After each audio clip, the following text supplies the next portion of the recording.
Friends, welcome to my YouTube channel. आज की video में हम एनडीए मैथमेटिक्स की PYQ सीरीज़ को कंटिन्यू करेंगे। ठीक है, आज हम 2019 के कुछ क्वेश्चन सॉल्व करेंगे। देखिए, स्टार्ट करते हैं। फर्स्ट क्वेश्चन है हमारा, what is the value of this determinant. आपको एक ये डिटर्मिनेंट दी है और आपसे पूछा है कि इसकी वैल्यू क्या होगी। तो देखिए, इसे आप किस तरीके से सॉल्व कर सकते हैं। आप एक तो क्या कर सकते हैं, डायरेक्ट इसे एक्सपेंड कर दीजिए, है ना। इसके किसी भी रो के किसी भी कॉलम के कॉरेस्पॉन्डिंग एक्सपेंड कर दीजिए, थोड़ी सी कैलकुलेशन करेंगे, आपको आंसर मिल जाएगा। बट यहाँ पे क्या होगा, कैलकुलेशन थोड़ी ज़्यादा हो जाएगी, है ना। तो देखिए, हमने एक चीज़ और पढ़ी थी कि हम क्या कर सकते हैं, कुछ ऑपरेशंस लगा सकते हैं, रो ऑपरेशन, कॉलम ऑपरेशन, उनसे उसको थोड़ा सिंप्लीफाई कर सकते हैं डिटरमिनेंट को, और देन उसे क्या कर सकते हैं, सॉल्व कर सकते हैं। इस तरीके से हमारी कैलकुलेशन थोड़ी छोटी हो जाती है ना। तो डायरेक्ट करना चाहें डायरेक्ट भी कर सकते हैं आप। ठीक है, तो वो भी तरीका देख लीजिए कि ऑपरेशन वाला कैसे होता है आपका। तो सबसे पहले मैंने क्या किया, यहाँ पे डिटरमिनेंट, इसको जो मेरा फैक्टोरियल था उसको सॉल्व किया। तो 1 फैक्टोरियल 1 होगा, 2 फैक्टोरियल 2, 3 फैक्टोरियल 6 होता है आपका, 2 factorial 2, 3 factorial 6, 4 factorial 24 and so on, 5 factorial कितना हो गया आपका 120। ठीक है, अब देखिए, ये कॉलम मेरा C1 रहता है, ये मेरा C2 रहता है, ये मेरा कॉलम क्या रहता है, C3 रहता है ना। अब मुझे क्या करना था, मुझे इसे सिंप्लीफाई करना था। तो हमारी प्रायोरिटी क्या रहती है कि हम एक 1 बना दें और बाकी 0 बना दें, किसी भी रो में और किसी भी कॉलम में, ज़्यादा सुटेबल लगता है। तो मोस्टली हम फर्स्ट रो को ही 1 बनाते हैं, बाकी 0। तो देखिए, इसकी फर्स्ट एंट्री तो 1 है, तो मुझे इस कॉलम में कोई चेंज नहीं करना है। अब मुझे इसकी सेकेंड एंट्री है जो, वो क्या है, 2 है। तो मुझे यहाँ पर 0 चाहिए। तो मैं क्या कर सकती हूँ, इस कॉलम की 2 टाइम्स मल्टीप्लाई करा के इसमें से घटा दूँ। क्यों, 2 - 2 मुझे क्या मिल जाएगा, 0। तो मैंने क्या करा, C2 में चेंज करा। क्या चेंज करा, C2 में से ट्वाइस C1 घटा दिया। ठीक है, तो देखिए क्या होगा आपका, अगर आप ये 2 कॉलम पे ध्यान दें तो देखिए, ये था आपका 2, इसका ट्वाइस इसमें से घटाया तो 2 में से 2 गया 0। ठीक है, ये था आपका 2, इसका ट्वाइस कितना आया 4, 6 में से 4 घटाया तो मिला आपको 2, और ये क्या था 24, इसका ट्वाइस घटाया यानी कि 12 घटाया तो कितना मिला 12। ये वाला तो कॉलम मुझे अब 0 मिल चुका है। अब मुझे क्या चाहिए, एक और एंट्री 0 चाहिए। देखिए, ऐसा कोई कंडीशन नहीं है कि हमें इसे ऐसा बनाना है, ये हम अपनी कैलकुलेशन को सिंप्लीफाई करने के लिए बना रहे हैं, वरना आपकी चॉइस है कि आप डायरेक्ट भी डिटर्मिनेंट को सॉल्व कर सकते हैं। ठीक है, अब देखिए, मुझे इसे 0 बनाना है, तो मैं क्या करूँ, इसमें 3 से मल्टीप्लाई करा दूँ, तो ये क्या हो जाएगा, 6 हो जाएगा, और 6 - 6 0 हो जाएगा। तो मैंने यही करा, C3 में चेंज करा, C3 - 3C2। तो देखिए क्या मिला मुझे चेंज करके, यहाँ पे 3 से मल्टीप्लाई करा के इसमें से घटाइए। तो 3 2 6 में से 6 गया 0, 3 6 18 में से 24 गया, आपको 6 मिला, एंड 24 3 कितना हुआ आपका, 24 कम 24 दिन 72, 72 है ना। और 120 में से 72 गया तो कितना मिला आपको, कैलकुलेट करके 48 मिला। अब आपकी डिटर्मिनेंट बन गई है। अब आप सिंपल इसे क्या कर दीजिए, R1 के कॉरिस्पॉन्डिंग क्या कर दीजिए, एक्सपेंड कर दीजिए। तो देखिए कैसे एक्सपेंड करेंगे, ये मिलेगा 1। ठीक है, अब देखिए, डिटर्मिनेंट खोलना तो आता ही है हमें, है ना। ये हो जाएगा 48 2 जा 96। यहाँ पे एक बार मैं पहले उतार दूँ ताकि आपको कन्फ्यूज़न ना रहे। ठीक है, 12 और ये हो गया 48। अब ये 0 है तो इसको लिखने की आपको ज़रूरत ही नहीं, ये भी 0 और ये भी क्या हो जाएगा आपका 0 आ जाएगा, है ना। तो देखिए, इसके आपका आंसर क्या आ जाएगा 42 48 2 जा 96। ठीक है, और माइनस 12 6 जा 12 5 जा 60, 12 6 जा 72, है ना। तो अब इसे कैलकुलेट कीजिए, 96 में से आपके 72 गए तो कितने बचे आपके 24, है ना। तो ये हमारा क्या हो गया, आंसर हो गया। देखिए, हमें कितनी छोटी कैलकुलेशन करनी पड़ी, वरना अगर हम यहाँ पे रहते तो हमें बहुत बड़ा कैलकुलेशन करना पड़ता। पहले 1, फिर इसकी इससे, फिर इसकी इससे, फिर 2 को मानते, फिर इसकी इससे, इसकी इससे, बड़ा जाता ना। तो यहाँ पे हमने एक ऑपरेशन लगाया, 2 ऑपरेशन, और हमारी कैलकुलेशन बिल्कुल क्या हो गई, छोटी सी हो गई। ठीक है, तो आप डायरेक्ट करना चाहें तो डायरेक्ट भी कर सकते हैं, और आप इस तरीके से करना चाहें तो इस तरीके से भी कर सकते हैं, जैसा आपको सही लगे। ठीक है, तो देखिए कौन सा ऑप्शन करेक्ट होगा हमारा, C ऑप्शन क्या हो जाएगा, करेक्ट हो जाएगा, 24। ठीक है, नेक्स्ट क्वेश्चन देखिए, ये भी क्वेश्चन काफ़ी इंटरेस्टिंग है। What are the values of x that satisfy the equation this. ठीक है, x की कौन सी वैल्यू इस इक्वेशन को सेटिस्फाई करेगी। तो सबसे पहले इसको वही करिए, इक्वेशन बनाइए एक्सपेंड करके, है ना। तो इक्वेशन बनाते हैं इसको, देखिए कैसे बनेगी। डिटर्मिनेंट एक्सपेंड कीजिए, सबसे पहले x आएगा यहाँ पे, है ना। फिर x से कॉरिस्पॉन्डिंग कौन सी बनेगी, 2 1 1 1।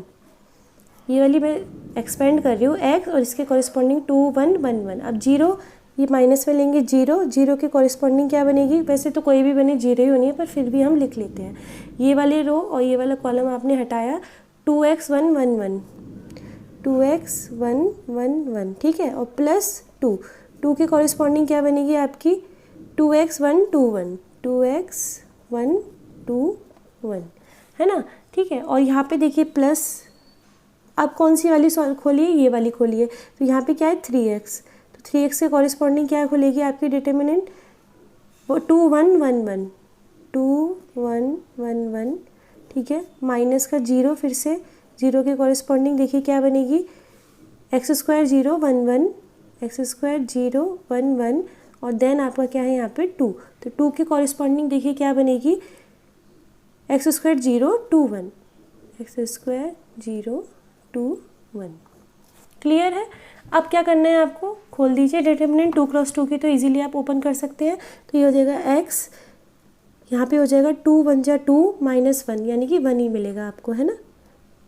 यहाँ पे 0 मिलेगा आपको, यहाँ पे क्या मिलेगा आपको 2x -2, तो 2 × 2x -2 प्लस यहाँ पे 3x मिलेगा आपको, यहाँ पे क्या मिलेगा 2 1 जा 2 -1, तो ये मिलेगा आपको 1 ही मिलेगा, ठीक है।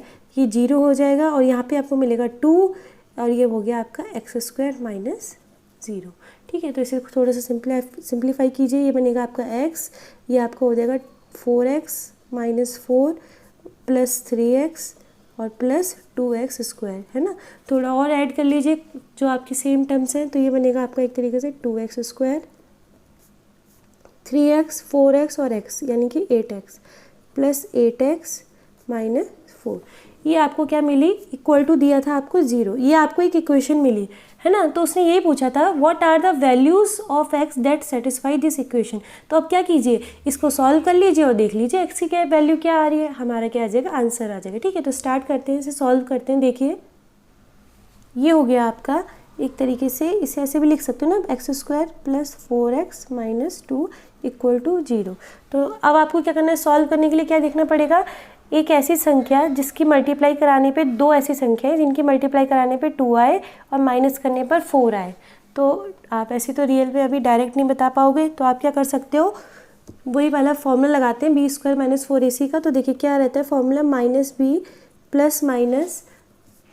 √b² - 4ac / 2a, ठीक है। सॉल्व कीजिए तो ये मिलेगा आपका माइनस का b यानी कि -4 प्लस माइनस अंडर रूट में क्या रहता है आपका b² यानी कि 4 का स्क्वायर 16, ठीक है, -4ac, 4a क्या है आपका 1, c क्या है -2, तो ये माइनस क्या मिल गया आपको 4ac माइनस का 8 मिल गया, है ना। और अपॉन में क्या चल रहा है आपका 2 है, यानी कि a की वैल्यू 1 है, तो अपॉन में सिंपल क्या चल रहा है आपका 2 चल रहा है, ठीक है। तो इसे आप क्या कीजिए, इसे थोड़ा और सॉल्व कर लीजिए, सिंप्लीफाई कर लीजिए, तो ये मिलेगा आपका ओवरऑल, ये हो गया आपका, देखिए ये हो गया आपका -4 एज इट इज़ रहेगा, है ना।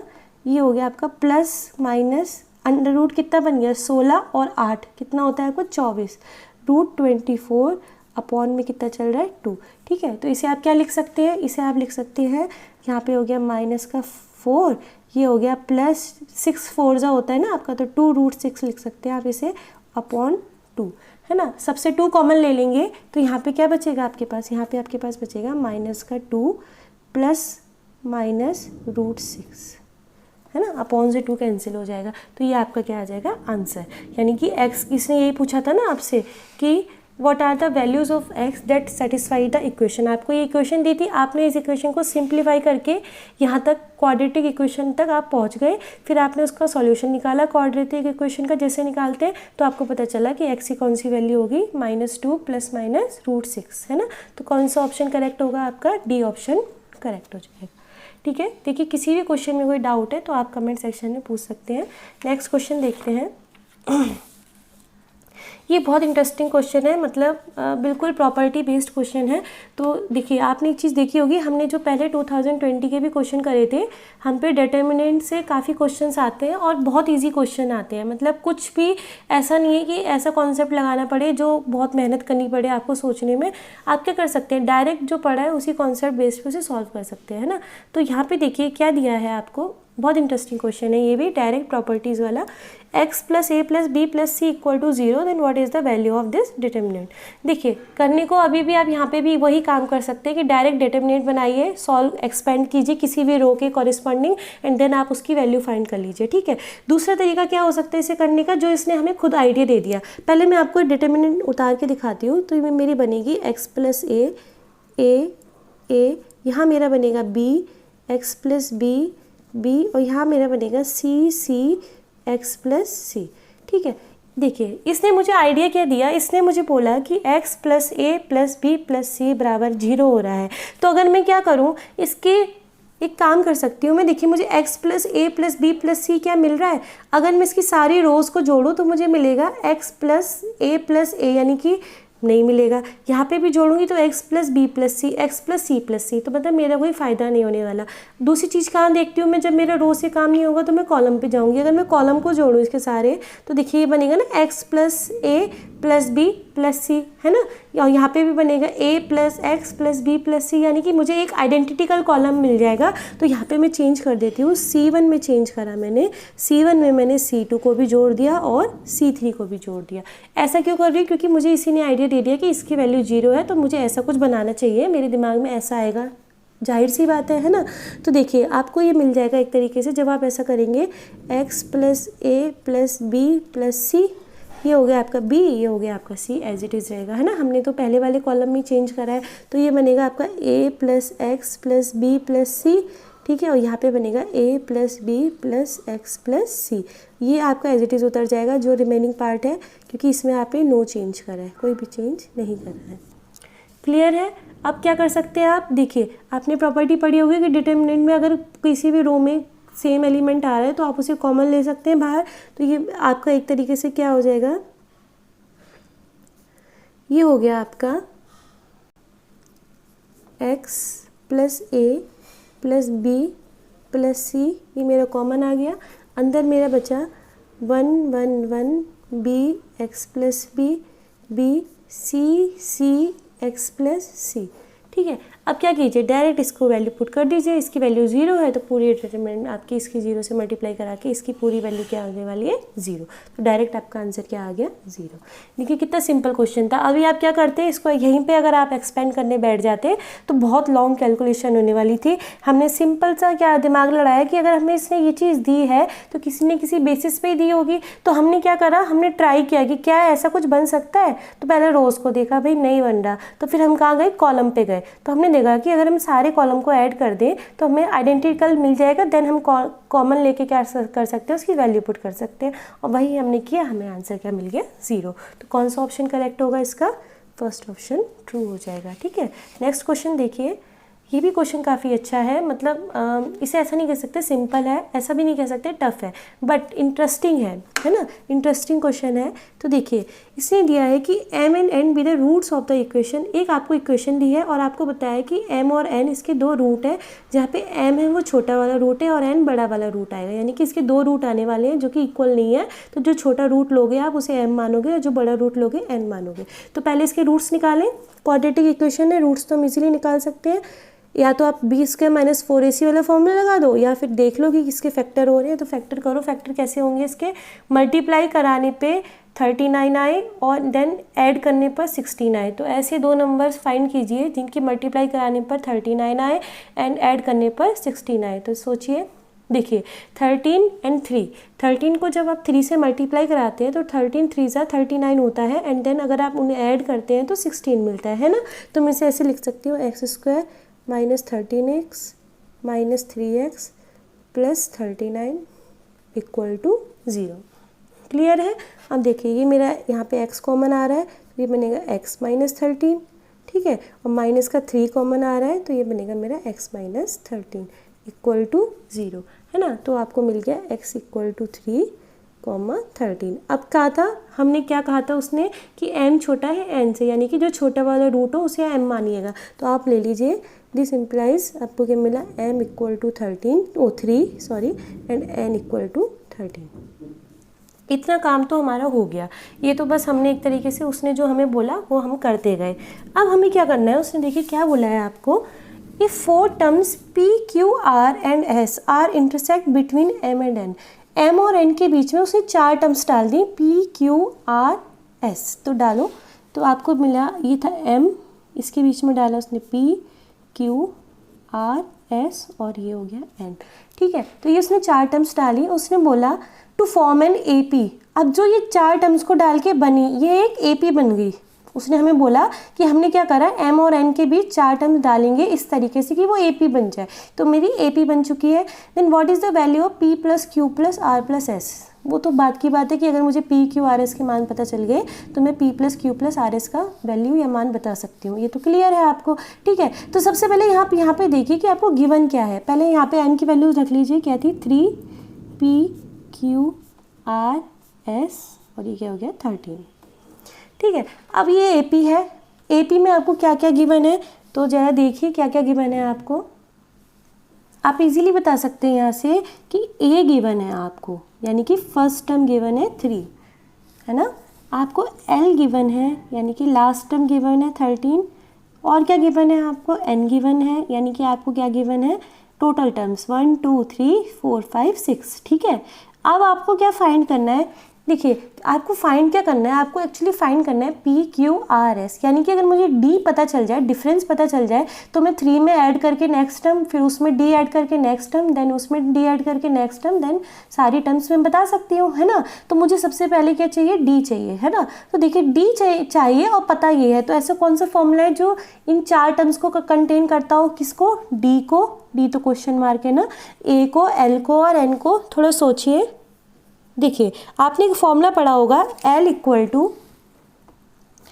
A plus N minus 1 into D, है ना। ये हम एक फॉर्मूला पढ़ते हैं AP में। तो देखिए आप इस फॉर्मूले में वैल्यू पुट कीजिए तो आपको मिलेगा 13 इक्वल टू A यानी कि फर्स्ट टर्म कितनी थी 3, प्लस N माइनस 1 कितना हुआ आपका 5, है ना, इंटू D। तो आप यहाँ से D की वैल्यू पता कर सकते हैं कितनी होगी, 13 में से 3 गया 10, देन 5 से डिवाइड करेंगे तो D इक्वल टू मिला आपको 2। यानी कि आपको D की वैल्यू पता चल गई कि D की वैल्यू क्या आने वाली है, आपकी 2 आ गई। अब आप क्या कर सकते हैं, नेक्स्ट टर्म निकालेंगे तो पता चल जाएगा कैसी आएगी, P की वैल्यू क्या होगी। देखिए ध्यान दीजिए, आपको यहाँ पे क्या मिला था, देखिए D इक्वल टू मिला था आपको 2, यानी कि कितने का डिफरेंस चल रहा था, 2 का डिफरेंस चल रहा था। तो अगर आपकी फर्स्ट टर्म क्या थी, फर्स्ट टर्म थी आपकी अगर 3, तो नेक्स्ट टर्म क्या हो जाएगी, नेक्स्ट टर्म हो जाएगी ना आपकी 3 प्लस D, है ना, यानी कि P हो जाएगा आपका 3 प्लस D। अगर A 3 था तो नेक्स्ट टर्म 3 प्लस D, यानी कि P था ना, नेक्स्ट P हो जाएगा 3 प्लस D, यानी कि 3 प्लस 2, यानी कि कितना हो जाएगा 5 हो जाएगा। ठीक है, अब इसी तरीके से और कैलकुलेट कर लीजिए। अब Q क्या होगा, P प्लस D, है ना, तो Q हो जाएगा आपका P प्लस D, यानी कि P कितना था 5 आया है, 5 प्लस 2 इक्वल टू 7। ऐसे ही नेक्स्ट टर्म में भी 2 का डिफरेंस होगा तो 9 और वो क्या आ जाएगी 11, है ना। तो ये हो गया P, Q, R, S। अब आपको P, Q, R, S तो पता चल गए। उसने कहा क्या था कि आपको फाइंड क्या करना है, P plus Q plus R plus S ये निकालना था। तो क्या कीजिए, सबको जोड़ दीजिए, तो ये बनेगा 5 प्लस 7 प्लस 9 प्लस 11, तो कितना हुआ, 11 एंड 9 20, 7 और 5 12, 20 और 10 32 सॉरी, है ना 32। तो 32 क्या आ गया, आपका आंसर आ गया। तो देखिए कौन सा ऑप्शन करेक्ट हुआ आपका, है किसी ऑप्शन में 32, हाँ सी ऑप्शन क्या हो गया हमारा, करेक्ट हो गया। ठीक है, कोई भी डाउट हो तो प्लीज़ आप कमेंट सेक्शन में पूछिएगा। बहुत सिंपल क्वेश्चन था, 2 रूट्स दिए थे आपको, उसने बोला था कि रूट्स के बीच में 4 टर्म इंटरसेक्ट कर दिए, तो आपको पता चल गया कि जैसे इंसर्ट होंगी 4 टर्म तो एक AP बन जाएगी। AP में आपको ये चीज़ गिवन थी, आपने D फाइंड कर लिया एंड D के थ्रू आपको चारों टर्म्स की वैल्यू पता चल गई और आपने उनको क्या कर दिया, देन जोड़ दिया। ठीक है, नेक्स्ट क्वेश्चन देखते हैं। नेक्स्ट क्वेश्चन भी काफ़ी अच्छा है। उसने पूछा है आपसे, what is the value of I/2 plus √3/2 की पावर 2019 प्लस I/2 माइनस √3/2 की पावर 2019। देखिए जब भी ऐसे हाई पावर वाले क्वेश्चन आते हैं ना कॉम्प्लेक्स में और आपको A प्लस IB की फॉर्म दे रखी होती है, तो मोस्टली आप क्या करते हैं, आपने एक फॉर्मूला पढ़ा होगा वहाँ पे, देखिए मैं आपको याद दिलाती हूँ, cos theta plus I sin theta की whole power n equal to क्या होती है आपकी, cos n theta plus iota sine N theta, यानी कि जो हमारी पावर होती है हमने पढ़ा है कि कॉम्प्लेक्स में हमारी कहाँ आ जाती है, एंगल में आ जाती है। ठीक है, तो अब देखिए इसी का यूज़ करके देखिएगा हम कैसे इसे 1 सेकंड के अंदर सॉल्व कर लेंगे। अभी देखने में तो हम एकदम सोचेंगे हाई 2019 तक कैसे वो करेंगे, तो भाई इतना मल्टीप्लाई नहीं कराना आपको, सिंपल आपको क्या करना है, इसे सॉल्व करना है। तो सबसे पहले इसे सिंप्लीफाई कीजिए। आपको दिया है i/2 प्लस √3/2 की पावर 2019 प्लस i/2 माइनस √3/2 की पावर 2019। क्लियर है इतना, ये आपको गिवन है। अब आप क्या कर सकते हैं, आपने ये तो पढ़ा ही होगा कि हमने क्या करना है कि इसे एक तरीके से, मुझे पता है मैंने ये फॉर्मूला अगर लगाना है इसमें पावर का, हाई पावर के लिए देखिए मोस्टली यही वाले फॉर्मूले लगेंगे आपके, तो आप इसे चेंज कीजिए। पहले आप 1/2 को क्या लिख सकते हैं, देखिए 1/2 किसकी वैल्यू होती है आपकी, 1/2 वैल्यू होगी आपकी, आपने पढ़ा होगा ना साइन 30 कितना होता है आपका 0, 1/2 ऐसे हम याद करते हैं ना, 0, 1/2, 1/√2, √3/2 1 है ना, फिर रिवर्स में कॉस का याद करते थे 1, √3/2, 1/√2, 1/2 और 0। तो देखिए आपको पता चला कि 1/2 है आपको, वैसे i/2 है ना, तो आप इसे ऐसे लिख लीजिए पहले 1/2 आयोटा प्लस √3/2, ठीक है, प्लस पावर आ गई आपकी 1/2 आयोटा माइनस √3/2 पावर 2019, यानी कि यहाँ पे जो 1/2 वैल्यू आएगी मेरी वो किसकी हो सकती है, वो हो सकती है या तो साइन 30 की या फिर कॉस 60 की, है ना। पर अब आप सोच रहे होंगे कि हम क्या रखें, साइन 30 रखना अच्छा रहेगा या कॉस 60 रखना अच्छा रहेगा। तो देखिए आपको जब ये फॉर्मूला लगाना है तो आपको आयोटा के साथ साइन वाली टर्म्स चाहिए, है ना। तो आप क्या कीजिए, यहाँ पे साइन वाली टर्म रखिए ताकि आप इस फॉर्मूले को इजीली अप्लाई कर सके। तो यहाँ पे मैं इसे ऐसे लिख सकती हूँ 1/2 को साइन π/6, है ना, और आयोटा ये रहा मेरा, ठीक है। और प्लस √3/2 क्या होता है आपका, देखिए √3/2 होता है 0, 1/2 कॉस के केस में लेंगे ना, देखिए यहाँ पे आपको क्या बनाना है, कॉस वाला बनाना है, तो यहाँ पे कॉस के केस में लेंगे, तो कॉस के केस में √3/2 30 पे आ जाता है ना, तो ये बन जाएगा आपका कॉस π/6। समझ में आया अभी भी कि नहीं आया कि हमने यहाँ पे 1/2 क्यों रखा है और √3/2 क्यों रखा है। कोई भी डाउट हो तो कमेंट में पूछ लीजिएगा, पर ध्यान दीजिए हमने इसलिए रखा है क्योंकि मुझे आयोटा के साथ चाहिए थी साइन वाले टर्म, तो मैंने 1/2 को साइन के लिए यूज़ करा, एंड मुझे यहाँ पे इसके साथ चाहिए थी ऐड में कॉस वाली, तो मैंने यहाँ पे कॉस के लिए यूज़ करा, ठीक है। प्लस यहाँ पे भी बनेगा फिर से वही 1/2 आयोटा के साथ चाहिए ना, तो बन जाएगा साइन π/6,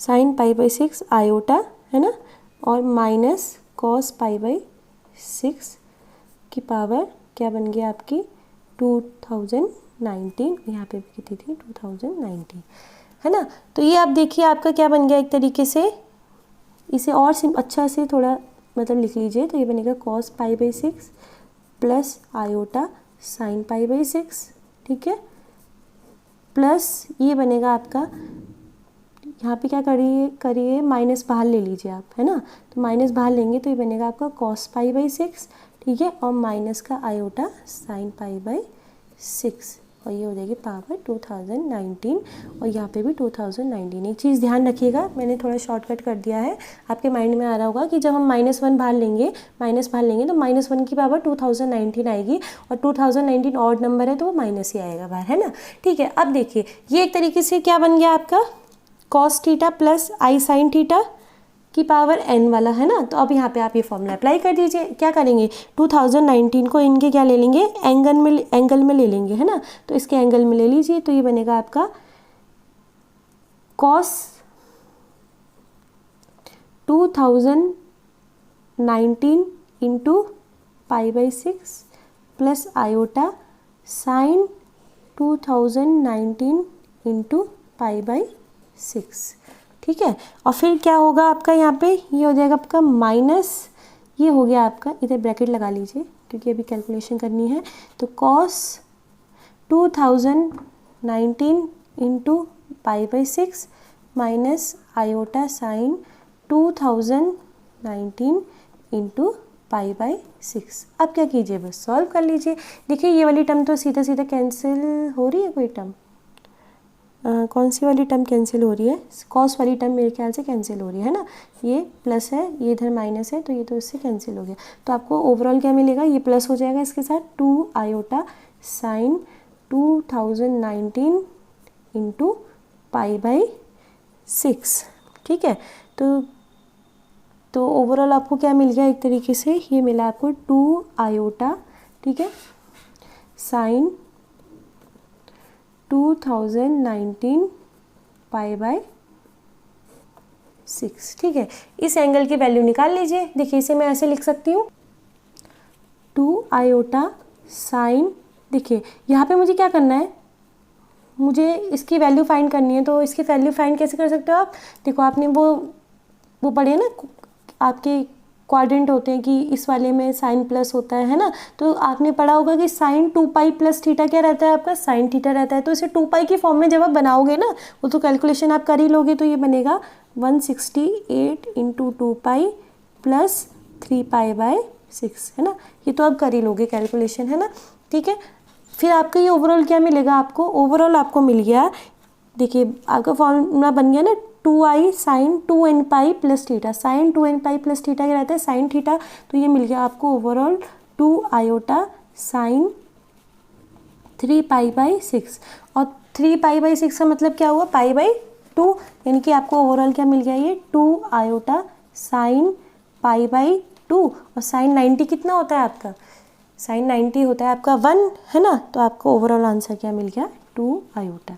ठीक है, तो कौन सा ऑप्शन आपका करेक्ट हुआ, इसका सी ऑप्शन क्या हो गया हमारा, करेक्ट हो गया। तो देखिए कितना सिंपल क्वेश्चन था, हमने बस एक ट्रिक पकड़ ली। ये ध्यान रखिएगा हमेशा भी कि जब भी आपको इस तरीके से कॉम्प्लेक्स नंबर दे रखा हो पूरा a प्लस आयोटा बी की फॉर्म का, और उसकी हाईएस्ट पावर कैलकुलेट करनी हो, तो मोस्टली यही वाला फॉर्मूला कैलकुलेट करते हो आप, है ना। तो इसको कैलकुलेट करने के लिए हमने दिमाग लगाया कि यार यहाँ पे 1/2 आयोटा है, तो 1/2 आयोटा को मुझे इसके जैसा बनाने के लिए साइन की फॉर्म में चाहिए होगा, तो मैंने उसको साइन की टर्म में चेंज करा, देन ईजी कैलकुलेशन। ये तो फिर आपने पढ़ा ही है छोटे छोटे, है ना, ये आपने 11th में भी पढ़ा था कि इसको एंगल की वैल्यू कैसे निकालनी होती है ना। तो उस टाइप से आपने से क्या कर दिया, सॉल्व कर दिया, है ना। तो देखिए कोई भी क्वेश्चन आपको डाउट है किसी भी क्वेश्चन में, तो आप कमेंट सेक्शन में पूछ लीजिएगा। नेक्स्ट क्वेश्चन देखते हैं। देखिए ये भी क्वेश्चन काफ़ी इंटरेस्टिंग है, इस टाइप का क्वेश्चन हमने किया भी है, इससे पहले वाली वीडियो में किया था हमने इस टाइप के क्वेश्चन को, तो देखिए पार्ट 3 में किया था, है ना। तो देखिए under which condition will the quadratic equation always has a real root, आपको बताना है कि किस कंडीशन में इस क्वाड्रेटिक इक्वेशन का रूट कैसा होगा, ऑलवेज रियल होगा। तो पता है आपको रूट रियल कैसा रहता है, हमने उस दिन भी बताया था आपको कि आप क्या कर सकते हैं, b² - 4ac को कैलकुलेट कीजिए। अगर b² - 4ac कैसा आ गया आपका, ग्रेटर देन और इक्वल टू 0 आ जाता है, तो आप क्या कहते हैं कि जो उसका रूट होगा वो हमेशा कैसा रहेगा, आपका रियल रहेगा, है ना।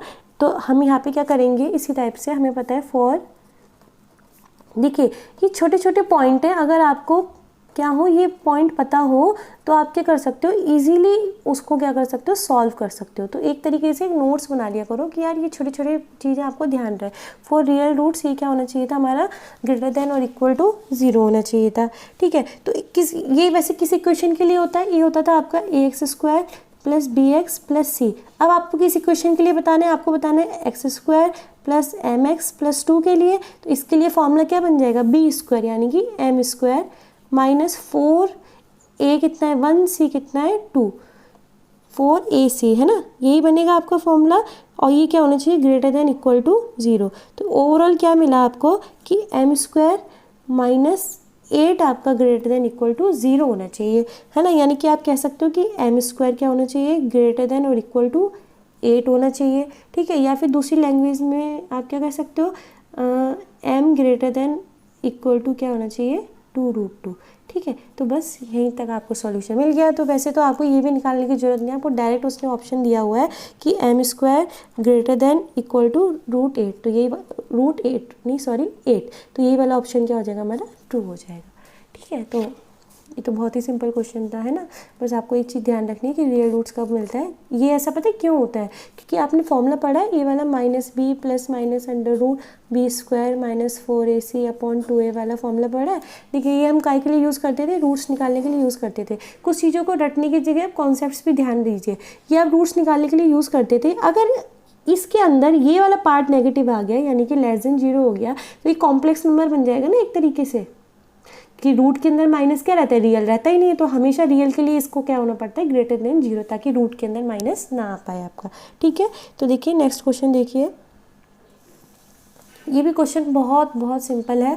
आपको दिया है कि एक सेट के अंदर, ए सेट के अंदर 3 एलिमेंट है, यानी कि number of element in set A equal to 3 and number of element in set B equal to कितना दिया है, 6 element. Then what is the minimum number of element that A union B can have. अब देखो ए union B के पास कौन से element होंगे, जो ए के अंदर भी होंगे और बी के अंदर भी होंगे, मिनिमम आपको बताना है। तो सपोज करो कि जो बी के अंदर है, अगर बी के अंदर वही एलिमेंट हुए जो ए के अंदर होंगे, समझ रहे हो ना मेरी बात को। तो आपको पता है जब आप यूनियन लेते हो तो आप क्या करते हो, कॉमन एलिमेंट्स को नहीं लिखते, यानी कि क्या हो जाएगा, सिर्फ ए वाले 3 एलिमेंट आ जाएंगे और जो बी के 3 एलिमेंट बचे वो 3 एलिमेंट आ जाएंगे, है ना। और अगर हम क्या कर रहे हैं, ये तो एक तरीके से क्या हो गया आपका, कॉमन आप निकाल रहे हो, ठीक है। और अगर आप क्या कर रहे हो, देखो ध्यान दो, ये जो हमने 3 एलिमेंट लिखे ये कौन से होंगे, एक तरीके से यही तो मिनिमम हो सकते हैं। मतलब मेरी बात का मतलब ये हुआ कि सपोज करो मुझे ए के अंदर 3 एलिमेंट दिए थे, उन 3 एलिमेंट का तो मैं कुछ कर नहीं सकती, और मुझे सपोज करो बी के अंदर 6 एलिमेंट दे रखे हैं। अगर ये 6 के 6 एलिमेंट इससे डिफरेंट हुए तो आपको टोटल कितने एलिमेंट मिल जाएंगे, 9 एलिमेंट मिल जाएंगे। ये केस कौन सा होगा, मैक्सिमम वाला, कि मैक्सिमम कितने एलिमेंट्स हो सकते हैं। अगर इसमें भी डिफरेंट हुए, इसमें भी डिफरेंट हुए, तो यूनियन करोगे ना, तो इसके अलग आएंगे, इसके अलग आएंगे, यानी कि पूरे के पूरे 9 आएंगे। पर अगर मैं क्या करूं, मैं मान के चलूं मिनिमम मुझे पॉसिबिलिटी निकालनी है ना, अभी मुझे पता नहीं है कि इसके अंदर कौन से एलिमेंट है उसके अंदर, तो मैंने माना कि जो 3 एलिमेंट इसके अंदर है वो 3 एलिमेंट तो इसके अंदर है ही है, तो यानी कि यूनियन में कितना हुआ अभी, और बाकी जो 3 एलिमेंट इसके अंदर है, इसके 6 है ना, तो वो इससे डिफरेंट है। तो जब मैं यूनियन करूंगी ना, तो ये 3 एलिमेंट तो एक ही बार उतरेंगे ना, जो बी के अंदर ए वाले हैं, तो ये तो सिर्फ 3 ही आएंगे, समझ रहे हो ना। और जो बचे 3 वो तो डायरेक्ट उतर जाएंगे यहाँ पे। तो टोटल कितने आ सकते हैं, मिनिमम 6। तो यहाँ पे आपका n कितना हो जाएगा, 6 हो जाएगा, ठीक है। मतलब n number of elements of A union B कितना हो जाएगा, 6 हो जाएगा। समझ में आया, मिनिमम क्यों होगा, क्योंकि मिनिमम पॉसिबिलिटी यही है कि इसके 3 इसके जैसे हो जाएंगे ना, तो सिर्फ ये 3 ही बार उतरेंगे इसके एलिमेंट।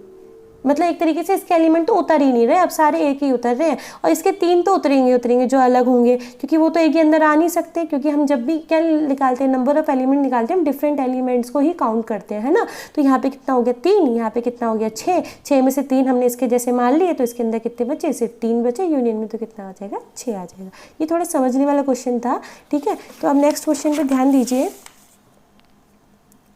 ये वाला क्वेश्चन है, ये भी क्वेश्चन काफ़ी इंटरेस्टिंग है, इसे भी हम कॉन्सेप्ट वाइज करेंगे। इसका एक तरीका तो वही हो सकता है, आप क्वेश्चन पढ़िए कि if alpha and beta are roots of this equation then what is the value of this. तो आप एक तरीका तो आपके दिमाग में क्या आ रहा होगा कि एक्सपेंशन दिया है, पहले मैं इसे लिख लूँ। ये एक्सपेंशन मेरा बनेगा j रन्स फ्रॉम 0 to 3, जो मेरा j है वो 0 से 3 में जा रहा है, ठीक है। एंड ये वैल्यू आपको यहाँ पे रखनी है, तो क्या बनेगा आपका ओवरऑल, ये बन गया अल्फ़ा। तो जे रन कहाँ कर रहा है, 0 से 3 पर समीशन कर रहे हो ना, तो पहले 0 रखो प्लस बीटा 0, फिर समीशन कर रहे हो, यानी कि दूसरी टर्म क्या रहेगी, 1 आएगा आपकी बार, अल्फ़ा की पावर 1 प्लस बीटा की पावर 1। अब आएगा अल्फ़ा की पावर 2 प्लस बीटा की पावर 2, और अब आएगा अल्फ़ा की पावर 3 प्लस बीटा की पावर 3। ये क्या था मेरा, ये था समीशन जे रन्स फ्रॉम 0 से 3 अल्फ़ा की पावर j प्लस बीटा की पावर j। जो मुझे निकालना है पहले मैंने उसे लिख लिया, ठीक है, ताकि मुझे समझ में आ जाए कि मैं आगे क्वेश्चन को प्रोसीड कैसे करूँ। तो समझ में आया, देखो क्या करा मैंने, एक तरीके से इसको सिंपल एक्सपेंड कर दिया, जो भी दे रखा था जे को रन कराया 0 1 2 3 तक, और समीशन करते गए, क्योंकि समीशन का साइन है तो बीच में प्लस प्लस लगा दिया। इस टर्म का, एक टर्म का, 2 टर्म का, 3 टर्म का, 4 टर्म्स का क्या हो गया, सम हो गया। दिया क्या है आपको, बोला क्या है उसने कि जो अल्फा और बीटा इसके रूट्स हैं। तो एक काम तो आप क्या कर सकते हो, डायरेक्ट इसके रूट्स निकालो। इसके रूट्स डायरेक्ट नहीं निकलेंगे, -b plus minus √b square minus 4ac/2 वाला फॉर्मूला लगाना पड़ेगा, फिर इसके रूट्स कुछ अजीब से आएंगे, फिर यहाँ पे वैल्यू पुट करनी पड़ेगी, थोड़ा लॉन्ग हो जाएगा, और कुछ नहीं है, लॉन्ग हो जाएगा। एक तरीका और है, ये तरीका भी हम पहले अप्लाई कर चुके हैं अपने क्वेश्चंस में। हमें पता है कि जो सम ऑफ रूट्स वाला फॉर्मूला और प्रोडक्ट ऑफ रूट्स वाला, याद है ये वाला फॉर्मूला मैंने आपको पहले भी बताया था, क्या होता है, क्या था हमारा formula, sum of roots and product of roots. ये मैंने पहले भी लिखवा रखा है, ठीक है। तो आप ये चीज़ें ऐसी हैं कि आपको नोट्स में लिखनी चाहिए अपने ज़रूर, क्योंकि इन चीज़ों से हर साल रिपीटेड क्वेश्चंस आते ही आते हैं। डिटरमिनेंट मैट्रिक्स हो गई, अभी जो मैंने आपको de Moivre बताया था cos थीटा प्लस आई साइन थीटा वाला, एक ये सम ऑफ रूट्स वाला, एक रियल रूट्स का, ये चीज़ें कॉमन है, ये रिपीट होती हैं। तो सम ऑफ रूट्स का फॉर्मूला होता है आपका माइनस का c अपॉन ए, है ना, और ये हो गया आपका b अपॉन ए। तो अब जब यहाँ पे आप ये चीज़ वैल्यू पुट करोगे तो यहाँ पे क्या आ जाएगा, c अपॉन ए, यानी कि इक्वेशन में क्या है 1 और अपॉन -1, तो ये है ना, ये c रहता है हमारा, ये a होता है, इसके साथ कॉफिशेंट, इसके साथ कॉफिशेंट b होता है, ये c होता है, तो माइनस का 1 आ जाएगा, यानी कि आपको दे रखा है एक तरीके से alpha plus beta equal to minus का 1, क्लियर है। और क्या दिया है, alpha into beta equal to कितना दिया है आपको, प्लस का 1 दे रखा है, ठीक है। अब आप क्या कीजिए, इन दोनों की हेल्प से यहाँ पे सॉल्यूशन निकालिए। तो पहले तो अल्फ़ा की पावर 0 प्लस बीटा की पावर 0 क्या बनेगा, 1 प्लस 1, क्योंकि किसी भी पावर 0 क्या रहती है, 1 ही रहती है मेरी, ठीक है। अल्फ़ा प्लस बीटा की डायरेक्ट वैल्यू दे रखी है मुझे -1, तो मुझे यहाँ पे भी कुछ नहीं करना। अब यहाँ पे मुझे कुछ करना पड़ेगा, यहाँ पे मेरे पे है alpha square plus beta square, मुझे चाहिए क्या, यहाँ पे मुझे चाहिए या तो अल्फ़ा प्लस बीटा टाइप का या फिर अल्फ़ा इंटू बीटा टाइप का। तो मैं यहाँ पे से ऐसा लिख सकती हूँ, ये बन जाएगा मेरा alpha square plus beta square. अगर यहाँ पे 2 अल्फ़ा बीटा जोड़ दूँ तो अल्फ़ा प्लस बीटा का होल स्क्वायर बन जाएगा ना, और यहाँ से -2 अल्फ़ा बीटा क्या कर दूँ, घटा दूँ, क्योंकि मेरे को इक्वालिटी के लिए घटाना भी पड़ेगा अगर जोड़ रही हूँ। और ये हो गया मेरा a cube plus B cube का फॉर्मूला। तो a cube plus B cube का फॉर्मूला क्या रहता है आपका, a plus B A square plus B square minus A B. ये फॉर्मूले तो आपने पढ़े होंगे, है ना। तो ये आपका क्या एक तरीके से आ गया, पूरा सॉल्व करके आ गया, ठीक है। अब देखिए, अब इसे आगे कंटिन्यू कीजिए। तो ये हो गया आपका, एक सेकेंड, हाँ, ये हो गया आपका 2, ये हो गया आपका -1, ये हो गया आपका, देखिए ये बन गया आपका अल्फ़ा प्लस बीटा का होल स्क्वायर माइनस का 2 अल्फ़ा बीटा, ठीक है। और ये आपका क्या बन गया, ये हो गया आपका प्लस, यहाँ पे अल्फ़ा प्लस बीटा की वैल्यू तो आपको पता ही है ना। अब फिर से आप यहाँ पे आएंगे तो यहाँ पे भी वही काम करना पड़ेगा आपको। क्या करना पड़ेगा, alpha square plus beta square A square plus B square plus 2 alpha beta जोड़ेंगे आप, और माइनस का 2 अल्फ़ा बीटा आप घटाएंगे, और माइनस का अल्फ़ा बीटा एक पहले से ही था। ये समझ में आ रहा है हम ऐसा क्यों कर रहे हैं, हम ऐसा इसलिए कर रहे हैं क्योंकि हमारे पास 2 ही चीज़ों की वैल्यू है, एक तो अल्फ़ा प्लस बीटा की, अल्फ़ा इंटू बीटा की, तो मुझे सबको इसी टाइप में चेंज करना पड़ेगा। तो अगर मुझे alpha square plus beta square चाहिए तो मुझे उसे अल्फ़ा प्लस बीटा का होल स्क्वायर बनाना पड़ेगा। अब देखो, अब आपके पास सारी वैल्यू, आप डायरेक्ट वैल्यू पुट कर दो, तो ये बनेगा आपका 2 - 1, ये +1, ये हो गया आपका अल्फ़ा प्लस बीटा की वैल्यू कितनी दे रखी थी आपको, -1 ना, तो ये बनेगा -1 का स्क्वायर, और ये बनेगा आपका -2 अल्फ़ा बीटा की वैल्यू थी 1, ठीक है। और ये प्लस हो गया आपका अल्फ़ा प्लस बीटा की वैल्यू फिर से कितनी दे रखी है आपको, -1, ये बन गया अल्फ़ा प्लस बीटा का होल स्क्वायर, यानी कि -1 का स्क्वायर, और -3 अल्फ़ा बीटा हो गया ना, तो -3 × 1 दे रखी है आपको वैल्यू। बस आप यहाँ पे सॉल्यूशन निकाल दीजिए, ये बनेगा 2 - 1 + 1 - 2 माइनस, ये हो गया प्लस, ये हो गया आपका -1, ये हो गया 1 - 3, ठीक है। तो ओवरऑल आपको मिला 2 में से 1 गया, कितना बचा 1, और 1 और 1 2, और 2 - 2 0, और ये आपका हो गया एक तरीके से 1 - 3 - 2, और ये हो गया +2। आपको ओवरऑल कितना मिल गया, +2। तो कौन सा ऑप्शन करेक्ट हुआ आपका, डी ऑप्शन करेक्ट हो गया। अब देखो, अगर आप इसे उस तरीके से करते ना, इसका रूट निकालते, रूट भी बड़ा कॉम्प्लिकेट रहता है, फिर हर एक अल्फ़ा की वैल्यू रखते बीटा की, फिर अल्फ़ा 1 की बीटा 1 की, फिर अल्फ़ा स्क्वायर की बीटा स्क्वायर, बहुत लॉन्ग जाना था, है ना। फिर सबको ऐड करना था, सबकी पावर करनी थी। तो हमने सिंप्लीफाई से हमने क्या करा, सिंपल सोचा कि यार फॉर्मूला लगाते हैं, सम ऑफ रूट का, प्रोडक्ट ऑफ रूट्स का फॉर्मूला लगाया हमने, ठीक है। फिर सब में वैल्यू पुट कर दी, और सबको इस तरीके का बना दिया कि मेरे को यही 2 वैल्यू रखनी पड़े और अदर कुछ ना रखना पड़े। तो यहाँ पे था alpha square plus beta square, तो उसे अल्फ़ा प्लस बीटा का होल स्क्वायर बना दिया by adding 2 alpha beta and subtracting -2 alpha beta.